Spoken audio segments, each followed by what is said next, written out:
Olá, meus amigos, vamos falar sobre a lição número 6, a parte de segunda-feira, quando a pessoa ela tem assim a modificação da direção de sua vida. Hoje falar sobre escolhendo uma nova direção. Quando você tem uma direção escolhida por você, e essa direção ela assim tem perspectiva de resultados, você sabe aquilo que pode alcançar. Mas quando a direção da sua vida é modificada por circunstâncias que você não consegue controlar, você com certeza chega a se desesperar diante do inesperado. Com José foi justamente assim, uma mudança de direção que ele não esperava. E geralmente quando a mudança de direção ela é forçada, geralmente causa inquietação, causa a falta de descanso, de tranquilidade. George Washington Carver, ele era um menino ainda, escravo numa fazenda, quando ele foi trocado por um cavalo. O patrão dele trocou-o por um cavalo. E ele foi então trocado e foi levado por mercadores de escravos para um outro país. Esse menino lutou muito para sobreviver. Mas ele, com a idade de 28 anos, ele conseguiu a liberdade dele. E George Washington Carver, ele se tornou um cientista e pesquisador. Ele foi depois apresentado ao Senado americano como um negro que possuía grandes conhecimentos sobre o amendoim. Ele conseguiu descobrir 300 utilidades sobre o amendoim. E diante do Senado americano, um senador perguntou: Dr. Carver, onde o senhor aprendeu tanta coisa sobre o uso do amendoim? Ele disse: eu aprendi nesse velho livro. Que livro? Ele levantou o livro e disse: nesse livro, a Bíblia. E o senador perguntou: o que a Bíblia fala sobre o amendoim? Ele disse: não fala nada, mas fala sobre o criador do amendoim. E eu pedi para Deus me ajudar e me inspirar e me ensinar tudo sobre o amendoim. E é por isso que eu estou aqui para falar sobre o uso comercial, doméstico e o uso biológico do amendoim. Ele foi condecorado como um cientista e pesquisador que ajudou a nação a utilizar o amendoim de forma assim prática em todas as suas variantes. Que coisa espetacular!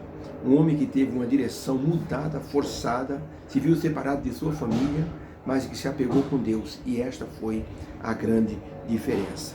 Diante dessa experiência, o que mais nos surpreende é a experiência de José, que também teve a direção de sua vida modificada. E quando ele foi levado, assim, vendido por seus irmãos, foi levado por aquela caravana de amalequitas na direção do Egito, diz o livro Patriarcas e Profetas que José podia olhar as colinas onde estavam situadas as tendas da família do seu pai. E ele se entristeceu e se desesperou, entrou em pânico, porque estava sendo levado à força para um outro local.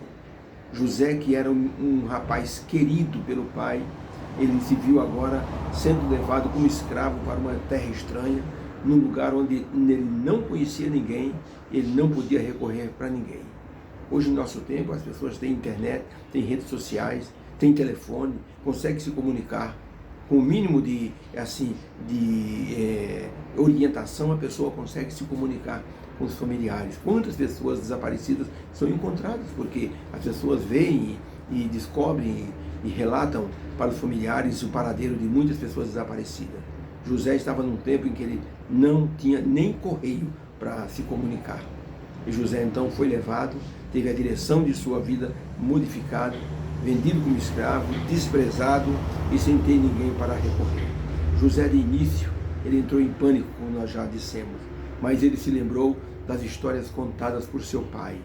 Jacó contou para José como foi também a fuga dele, da sua família, saindo de sua família para fugir de Esaú e da ira do seu irmão, porque ele havia feito uma coisa errada. José não havia feito nada errado para merecer o que estava acontecendo. Mas José se apegou ao Deus do seu pai. Jacó contou para José a história da escada que ia da terra até o céu.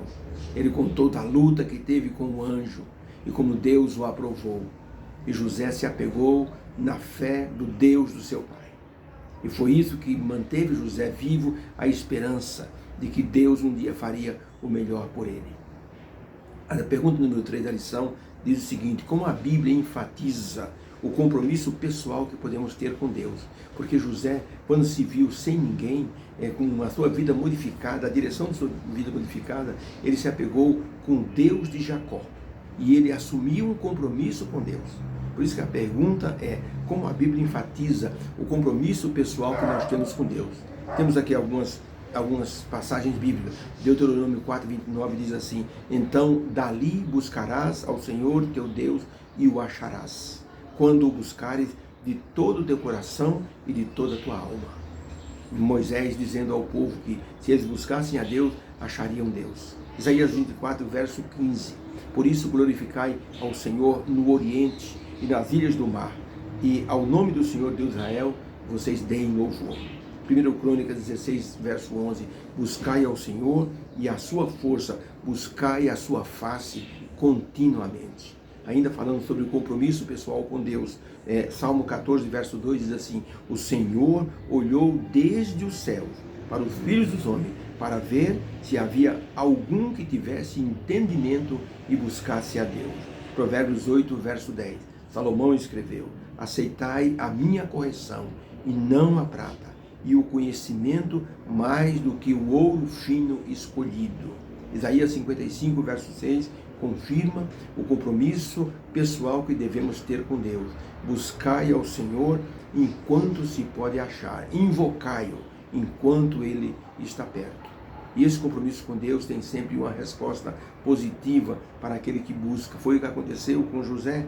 Então, para a pergunta, como esses textos bíblicos falam do compromisso pessoal com Deus? Resposta: o compromisso pessoal com Deus deve ser a prioridade da nossa vida. Assim como fez José e tantos outros personagens bíblicos, como Enoque, como Noé, como Moisés, como Josué, como o profeta Samuel, como o rei Davi e outros tantos. Eles escolheram servir a Deus e o resultado foi um resultado de sucesso para todos eles. Seguir a Deus como um compromisso pessoal traz paz ao coração. Esse é o foco da lição do trimestre, é o foco da lição dessa semana, buscando com descanso nos relacionamentos familiares. E aqui nós vemos José sendo vendido longe do seu relacionamento familiar, e ele então agora se apegou naquilo que o seu pai lhe ensinara, sobre ter o compromisso com Deus. E isso modificou a vida de José, deu orientação, deu sentido à vida dele. A experiência pessoal com Deus, ela é intransferível. Jacó ensinou José, mas a experiência de José com Deus foi pessoal. Nosso pai e nossa mãe podem até nos ensinar como podemos nos relacionar com Deus, mas a experiência com Deus, ela é totalmente pessoal, ela é intransferível. Ellen White, escrevendo em Meditações Matinais de 1995, na página 191, está escrito o seguinte: Deus pede nossa cooperação. O que Ele espera de nós é justo e razoável. Quando tomamos o nome de Cristo sobre nossa vida, nós nos comprometemos a representá-lo. A fim de sermos fiéis ao nosso compromisso, Cristo, a esperança da glória, tem de ser formado em nós. Primeiro tem que ser Cristo em nossa vida. A vida diária tem que se tornar mais semelhante à vida de Cristo. Temos que ser cristãos em atos e de verdade.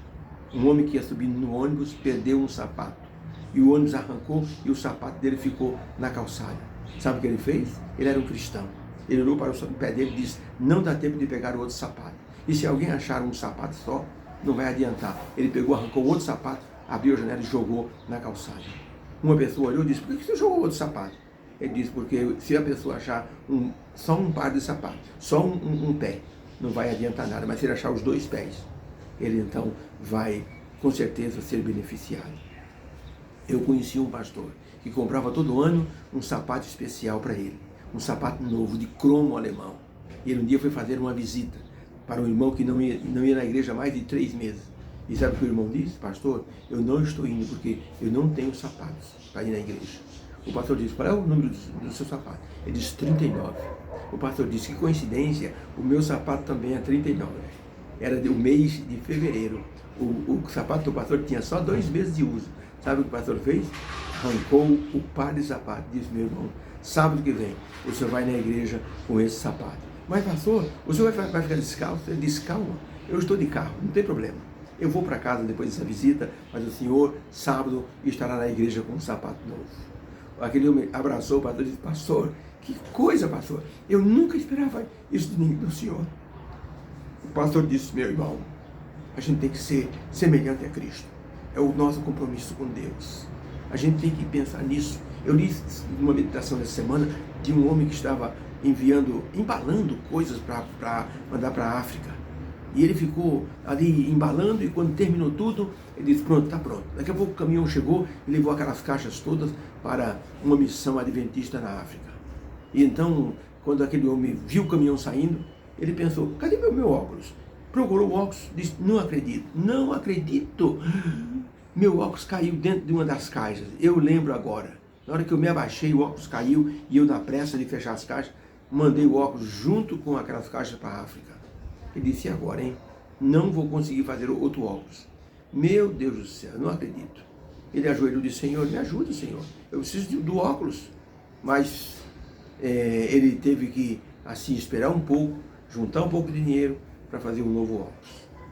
Um ano depois, o missionário que recebeu as caixas na África, na missão adventista africana, veio para o Brasil e ele então, num congresso, ele então agradeceu às igrejas do Brasil que haviam enviado ali alimentos, remédios e outras coisas para a missão na África.